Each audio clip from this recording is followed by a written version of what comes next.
नहीं बोल रहा है। पढ़ो, कुमार खंड निकालो, उमा खंड निकालो, शिव महापुराण का कुमार खंड उमा खंड निकाल कर पढ़ो, जिसके अंतर्गत लिखा हुआ है एक बेलपत्री का दान किसके बराबर होता है। तो कहा 1.25 मन सोने के सिंहासन पर शालिग्राम जी की मूर्ति को बिठाकर सोने का श्रृंगार कर कर किसी ब्राह्मण को दान दिया जाता है, उससे 1000 गुना दान बड़ा एक बेलपत्री का दान के बराबर। हम पर भरोसा मत करना, कहीं सियोर वाला महाराज झूठ तो नहीं बोल दिया, इसलिए शिव पुराण उठाकर पढ़ो, गीता प्रेस गोरखपुर की शिव पुराण को लाओ, पढ़ो और अध्ययन करो। अध्ययन करने पर तुम्हें मिलेगा कि शालिग्राम भगवान की शिला को सोने के सिंहासन पर बिठाकर सोने और हीरे से सजाकर जो दान करने का पुण्य मिलता है, वो पुण्य केवल एक बेलपत्री के दान से मिल जाता है। केवल एक बेलपत्री में वो बल होता है। और अच्छे से समझ लें, शंकर जी पे चढ़ी हुई बेलपत्र, मान लो तुम्हारे पास में बेलपत्र नहीं, मान लो तुम्हारे पास में बेलपत्र नहीं, अब तुम्हारे पास बेलपत्र नहीं है, शिव जी के मंदिर में गई हो, शंकर के शिवालय में गई हो, देवाधिदेव महादेव के शिवालय में पहुंची हो, शिवालय में शंकर के शिवलिंग पर जो बेलपत्र चढ़ी होती है, उस बेलपत्र को उठाकर पानी से धोकर वापिस चढ़ा देने का फल क्या होता है, वो भी शिव महापुराण में जरूर पढ़िए। तारा बाबा की कुटिया में कथा चल रही है और श्री गुरु शिव पुराण चल रही है, जरा ध्यान से सुनना इसको, बहुत सावधानी से। जितने बाहर के पंडालों में भक्त बैठे और जितने आस्था चैनल पर सुन रहे हैं, जितने फेसबुक यूट्यूब पर सुन रहे हैं, जितने रोड पर बैठकर कथा सुन रहे हैं, जहां जहां आवाज जा रही है, जहां बैठकर कथा सुन रहे हैं, बहुत सावधानी से कथा का स्मरण करिएगा। एक बेलपत्री का दान शालिग्राम भगवान के सोने के सिंहासन पर बैठकर दान करने के बराबर है शंकर भगवान के शिवलिंग पर चढ़ी हुई बेलपत्र को धोकर वापिस शंकर भगवान के शिवलिंग पर चढ़ाने का जो पुण्य है। कहा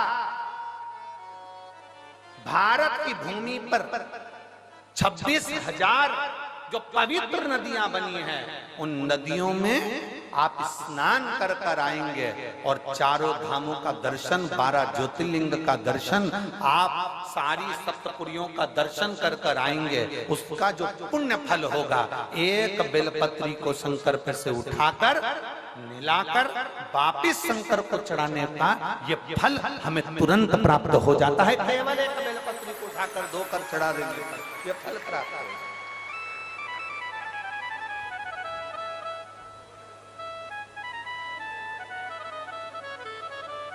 एक बेलपत्र ना जाने कौन कौन ने ऐसा नियम बना दिया, हमें तो समझ में नहीं आता।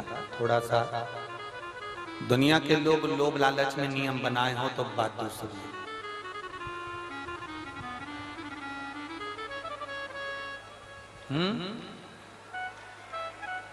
पीछे आवाज नहीं जा रही है, पीछे की आवाज खोलिए, पीछे की। वहां जाके बक्से के तारों चेक करिए कि आवाज क्यों नहीं पहुंच रही है। क्या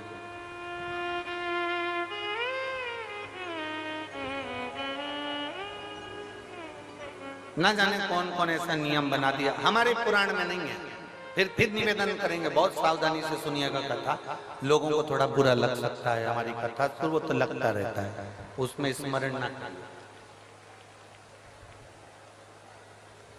किसी पुराण के अंदर यह नहीं लिखा कि चांदी की बेलपत्र बनाकर भगवान शंकर को समर्पित करो। ठीक है, समझ में आ रही है ना बात?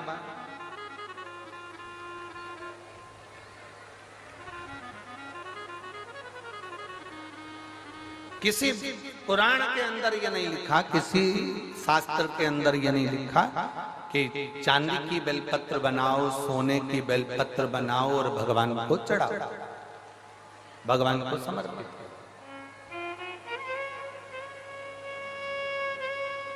ये हमारे यहां कहीं कहीं शास्त्र,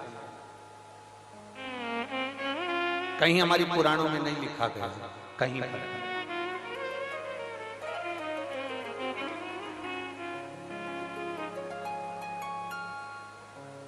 शंभु शरणे पड़ी मांगो घड़ी रे घड़ी दुख काटो दया करी मैं दर्शन आपो शंभु शरणे पड़ी मांगू घड़ी रे घड़ी दुख काटो दया करी मैं दर्शन आपो शंभो शरण पड़ी मांगू घड़ी रे घड़ी दुख काटो दया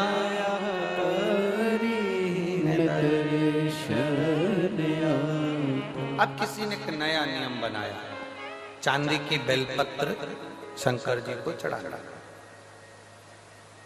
सोने की बेलपत्र शिव जी को चढ़ाना।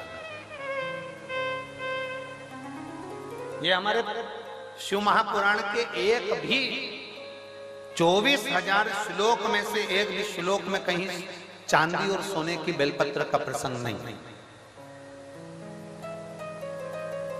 किसी को जरूरत पड़ने लगी होगी चांदी की बेलपत्र की तो उसने चढ़वा दी होगी, किसी को सोने की बेलपत्र की जरूरत पड़ी होगी तो उसने चढ़ा दी। वो अपना प्रसंग अपनी जगह। सोने की बेलपत्र क्या कोई साधारण सा शिव भक्त चढ़ा सकता है? जम के बोलो जरा। चांदी की बेलपत्र कोई साधारण सा शिव भक्त चढ़ा सकता है क्या? अगर चांदी और सोने की बेलपत्र का नियम आया है तो फिर तांबे पीतल की क्यों नहीं आया? एल्युमिनियम की क्यों नहीं आया?